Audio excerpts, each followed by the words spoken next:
नमस्कार दोस्तों, कैसे हैं आप लोग। मुझे उम्मीद है आप लोग बहुत अच्छे होंगे और मैं बता दूं मैं भी बहुत अच्छा हूं। लास्ट लेक्चर में हमने परचेज डिस्काउंट और कैश डिस्काउंट के बारे में पढ़ा था। अगर आपने वो वीडियो नहीं देखी है तो प्लेलिस्ट में जाएं। अभी हमने 3 लेक्चर गोल्डन रूल पे रिकॉर्ड कर लिया है। उन तीनों लेक्चर को पहले देख के आएँ और फिर उसके बाद यहाँ से स्टार्ट करें। मुझे उम्मीद है आपको यहाँ से बहुत अच्छे से समझ में आएगा। जो भी साथी हमारे साथ नए जुड़े हैं वो प्लीज चैनल को सब्सक्राइब कर लीजिए और बेल आइकन को दबा दीजिए, जिससे कि हमारे अपडेट आपके पास सबसे पहले पहुंचे। आज हम स्टार्ट करते हैं सेल्स की एंट्री। लास्ट लेक्चर में परचेज की एंट्री कर ली थी, तो देखते हैं सेल्स की एंट्री क्या होता है। देखो यहाँ पर मैं परचेज को सिर्फ मैं क्या करूंगा, सेल्स में बदल दूंगा या बोले तो सोल्ड। गुड्स ऑफ ₹10,000 इस फ्रॉम एक्स को हटा देता हूं और ट्रेड डिस्काउंट मिल रहा है 10% का। ठीक है, ये चीज मेरा नॉमिनल, रियल और पर्सनल मैंने यहां पे लिख दिया है क्योंकि ये हमारे हर लेक्चर में यूज आने वाला है। ठीक, हमने सोल्ड किया गुड्स 10,000 का और ट्रेड डिस्काउंट हमें 10% मिला है। अब ये बताओ, जब हमने परचेज किया तो ये हमारे लिए परचेज एक्सपेंस बना। जब एक्सपेंस बना तो वो कहाँ चला गया, वो एक्सपेंस हमारी नॉमिनल में चला गया। और नॉमिनल का रूल क्या कहता है, debit all expenses and losses, credit all incomes and gain. Purchase क्या था हमारे लिए, एक्सपेंस था, क्योंकि हमने कुछ चीज परचेज करी तो हमारे लिए एक्सपेंस है। हमने गुड्स परचेज करी, हमने कोई चीज मतलब मशीनरी परचेज नहीं करी, कोई असेट्स परचेज नहीं करी जो हमें रियल अकाउंट में जाए, जो असेट्स को क्लासीफाई करे। यहाँ हमने गुड्स परचेज करी, यानी कि हमारा ये एक्सपेंस हुआ है। तो यानी कि डेबिट ऑल एक्सपेंसेस, यानी कि परचेज हमारे लिए क्या है, एक्सपेंस है और परचेज हमने डेबिट कर दिया था। बट यहाँ पे क्या है, हमने गुड्स को सोल्ड किया। मान लो मैंने गुड्स को सोल्ड किया, अब मैं यहाँ दुकानदार का भूमिका निभा रहा हूँ। मैंने यहाँ पे गुड्स को सोल्ड किया। जब मैंने गुड्स को सोल्ड किया तो जब मैं कुछ सेल करूंगा तो मेरे लिए वो क्या बन जाएगी, रेवेन्यू बन जाएगी, मतलब कि वो मेरे लिए इनकम बन जाएगी। तो इनकम बनेगी तो इनकम कहाँ जाता है, नॉमिनल रूल में जाता है। और नॉमिनल रूल क्या कहता है, debit all expenses and losses, credit all incomes and gain. तो credit all incomes and gain मतलब कि हमारे लिए सेल इनकम है, क्योंकि हम उसको बेच के, गुड्स को बेच के कुछ अर्न कर रहे हैं। यहाँ पे भी गुड्स है इसलिए सेल आएगा। अगर कुछ मशीनरी होती तो यहाँ मशीनरी आता। ठीक है, क्योंकि मशीनरी की वैल्यू घट जाती, असेट्स की वैल्यू घट जाती, और असेट्स की वैल्यू अगर घट जाती है तो हम उसको क्रेडिट करते हैं। ये मैं आगे आने वाले लेक्चर में भी बताऊंगा। ठीक है, तो यहाँ पे ये मेरे लिए क्या था, टू सेल्स, क्योंकि मेरे लिए ये इनकम है, credit all incomes and gains, क्योंकि यहाँ पे क्या लिखा है, गुड्स। कितने अमाउंट से वो हम बाद में देखते हैं, वो हम अभी कैलकुलेट कर लेंगे। भाई एक चीज बताओ, आपने गुड्स सोल्ड किया, आपके पास क्या आया, आपके पास पैसा आया होगा ना, क्योंकि यहाँ पे कुछ लिखा नहीं तो मतलब कैश में आया होगा। ठीक है, सोल्ड किया आपने गुड्स 10,000 का, कैश में आया, तो कैश कितने का आया, 10,000 का। कैश हमारे लिए क्या है, असेट्स है। असेट्स है, कहाँ क्लासीफाई होती है, रियल में क्लासीफाई होती है, रियल में। और रियल का रूल क्या कहता है, debit what comes in, credit what goes out. Debit उसको करो जो आया, क्रेडिट उसको करो जो गया। यहाँ पे तो हमारे पास कैश आ रहा है, भाई सेल किया है, कैश आ रहा है, कैश आ रहा है, तो यानी कि हम क्या करेंगे, उसको डेबिट करेंगे, मतलब कि कैश अकाउंट डेबिट। कितने अमाउंट से करेंगे भाई, अब अमाउंट कैलकुलेट कर लेते हैं। भाई 10,000 का था, इसमें ट्रेड डिस्काउंट मिला 1,000 का, यानी कि 9,000 हो गया। ठीक है, यानी कि ये भी 9,000 और 9,000। और यहां पे हम नरेशन में क्या लिखते हैं, बीइंग गुड्स सोल्ड ऑफ ₹10,000। और आगे भी लिखना हो तो ट्रेड डिस्काउंट अवेलेबल एट 10%। ठीक है, खत्म, ये हो गया। अब इसको चल के यहां पे लाते हैं। भाई ये रहा, ये परचेज की जगह हम कर देते हैं सोल्ड, और इसको जो हमने कल काटा था इसको आज कर देते हैं कैश डिस्काउंट, मान लो 15%। ठीक है, ओके। अब ये भी चेंज हो जाएगा। देखो, सोल्ड किया गुड्स आपने 10,000 का, तो एंट्री तो मुझे पता चल गई, भाई साहब कैश अकाउंट होना है, cash account debit to sales, ये तो होना है। लेकिन यहां पे एक पॉइंट दिया हुआ है कि आपको ना कैश डिस्काउंट भी है 15% का।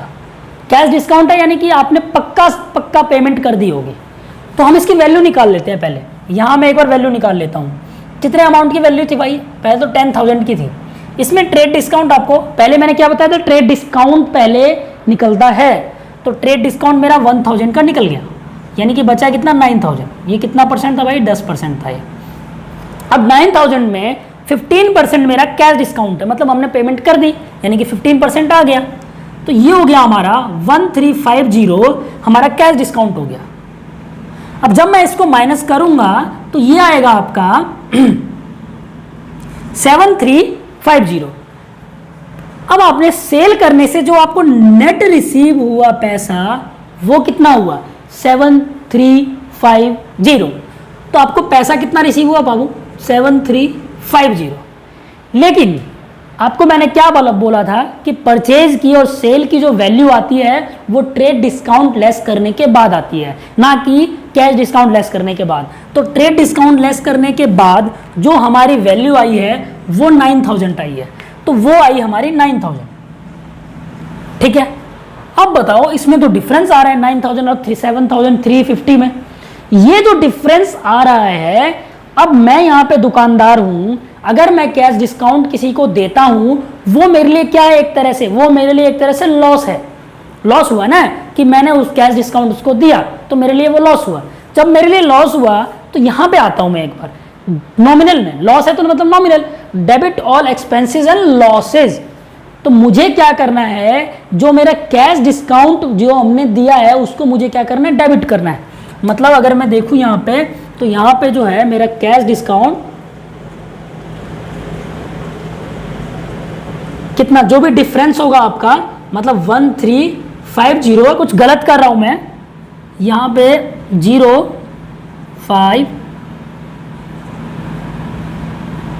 7650 आएगा, मतलब ये कैश में 7650 आएगा।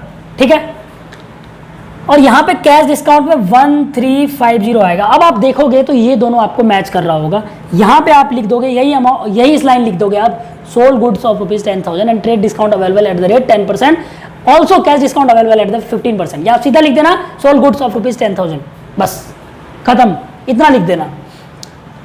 ठीक है, तो ये हमारा था सेल की एंट्री। अब भी हम देख लेते हैं कि भाई साहब अगर मैंने मान लो उधार में सोल्ड किया, तो sold good of ₹10,000 to Y को कर देते हैं, वाई को मैंने सेल कर दिया। ठीक है, ट्रेड डिस्काउंट उसको भी 10,000 अवेलेबल है, तो क्या होगा भाई? अब देखते हैं क्या होगा। ये सारा नोट कर लिया होगा आपने, ये बहुत इंपॉर्टेंट है। आपने सेल किया, मतलब फिर से वही चीज, सेल किया मतलब आपकी इनकम आई, तो एंट्री तो वही होगी, टू सेल्स अकाउंट। ठीक है, अमाउंट कितना होगा वो बाद में देखते हैं। भाई sold goods of ₹10,000 to Y, Y को आपने सेल किया, वाई को आपने सेल किया मतलब कि वाई आपका कौन है? डेटर है, क्योंकि वो आपको पैसा देने वाला है। मैंने आपको फर्स्ट लेक्चर में बेसिक अकाउंटिंग टर्म्स में समझाया था कि डेटर कौन होता है। डेटर वो होता है जो आपने गुड्स जिसको सोल्ड किया है और वो आपको पैसा देने वाला है, वो होता है डेटर। मतलब उधार में आपने माल को सोल्ड किया। अब ये बताओ वाई कौन है यहाँ पे? वाई यहाँ पे डेटर है, वो क्या कर रहा है? वो रिसीव कर रहा है या दे रहा है? आपने सेल किया मतलब वाई के पास गया, मतलब वो रिसीव कर रहा है। तो जब भी ये वाई है तो पर्सनल अकाउंट में जाएंगे हम, पर्सनल अकाउंट पे एक बार चेक कर लेते हैं, डेबिट द रिसीवर, रिसीव कर रहा है, हमें मिल गया रिसीवर, डेबिट करना है रिसीवर को, मतलब कि वाई अकाउंट डेबिट। ठीक है, वाई अकाउंट डेबिट। अमाउंट का बाद में देखते हैं, पहले ये तो समझे एंट्री होती क्या है, अमाउंट तो बाद में देखा जाएगा, अमाउंट तो निकल जाएगा, अमाउंट तो सिंपल है। अब बताओ ये 10,000 की वैल्यू है,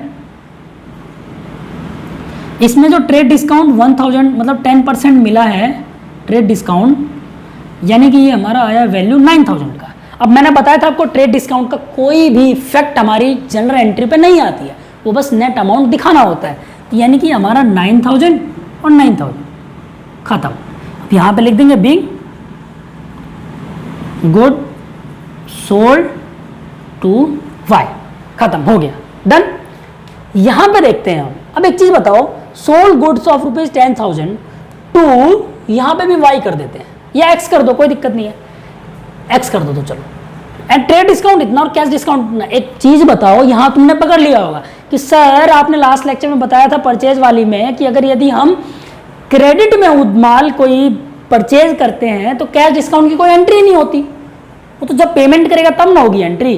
तो यहाँ पे भी तो आपने सेल किया इस टाइम पे, और वो भी उधार में किया। जब उधार में आपने किया एक्स को सेल, तो क्या कैश डिस्काउंट की कोई एंट्री आएगी क्या? नहीं, कोई एंट्री नहीं आएगी कैश डिस्काउंट की, कोई फंडा ही नहीं है। कैश पेमेंट थोड़ा ना किया आपने, यहाँ पे तो सोल्ड कर रहे हो आप सिर्फ, ठीक है। पेमेंट तो आप बाद में करोगे, जब करोगे तो देखा जाएगा, तो हम कैश डिस्काउंट दे देंगे, ठीक है। सोल्ड किया आपने वाई को, एक्स को 10%, तो क्या होगा, वही सेम एंट्री होगा, ये Y account debit to sales, तो यहाँ पे वाई की जगह एक्स आ जाएगा, यहाँ पे भी 9,000 हो जाएगा, बस खत्म, यही कहानी है, ठीक है। तो ये था हमारा ट्रेड डिस्काउंट और कैश डिस्काउंट। आज हमने ट्रेड डिस्काउंट और कैश डिस्काउंट को पूरी तरह से खत्म कर दिया है। मुझे उम्मीद है आपको पूरा समझ में आया होगा, कोई भी डाउट हमें नहीं आने वाला है। अब जो भी एमसीक्यू आए हम इसको सॉल्व कर देंगे। तो दोस्तों, आपको अच्छी लगी हो वीडियो तो इसे लाइक करें, शेयर करें, सब्सक्राइब करें और बेल आइकन को दबा दें, जिससे हमारी नोटिफिकेशन आपके पास आती रहे। तब तक के लिए जय हिंद, जय भारत, बाय बाय।